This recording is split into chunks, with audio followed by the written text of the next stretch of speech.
ఈ నడుమ నాకు మస్తు మతిమరుపు వస్తున్నది. పుస్తకాలు పెన్నులు ఏది ఎక్కడ పెడుతున్నానో కూడా యాదుంటలేదు. అవి మర్చిపోతే ఎట్లనో తీర్ల దొరకబట్టుకుంటా, కానీ పేర్లు కూడా యాదుంటలేవుల్లా. ఈ తిప్పలా నాకు ఒక్కదానికే అనుకున్నా, కానీ చాలా మంది కూడా అట్లనే మతిమరుపు వస్తున్నదట. ఎందుకు ఇట్లా అవుతున్నదో ఏమో. మీరైతే ఈ వార్త చూడుండ్రి. శ్రీ నరేంద్ర చంద్రబాబు నాయుడు గారు అగో ఏందో అంటుండు, పేరు కొత్తగున్నది, సమజ్గాలే కదా, మళ్ళీ పారి ఇనుర్రి.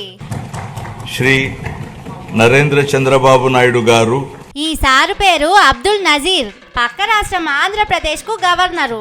ఇవాళ అసెంబ్లీకి వచ్చి మాట్లాడిండు, కానీ పాపం సారు కూడా నా లెక్క మతిమరుపు వచ్చినట్టున్నది. చంద్రాలు సారు పేరు తప్పు చెప్పిండు.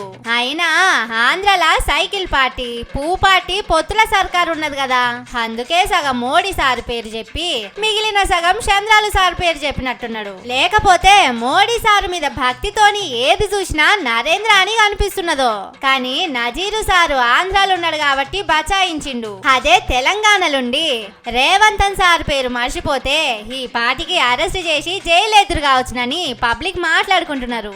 ఎందుకైనా మంచిది, ఎప్పుడన్నా తెలంగాణ దిక్కొస్తే జాగ్రత్తగా ఉండుండ్రి సారు. అసలే మా ముఖ్యమంత్రి రేవంతన్ సార్కు పట్టుదల ఎక్కువ. వాళ్ళ గురువు గారి పేరు తప్పు చెప్పిందని కూడా అరెస్ట్ చేసినా చేస్తాడు కావచ్చు.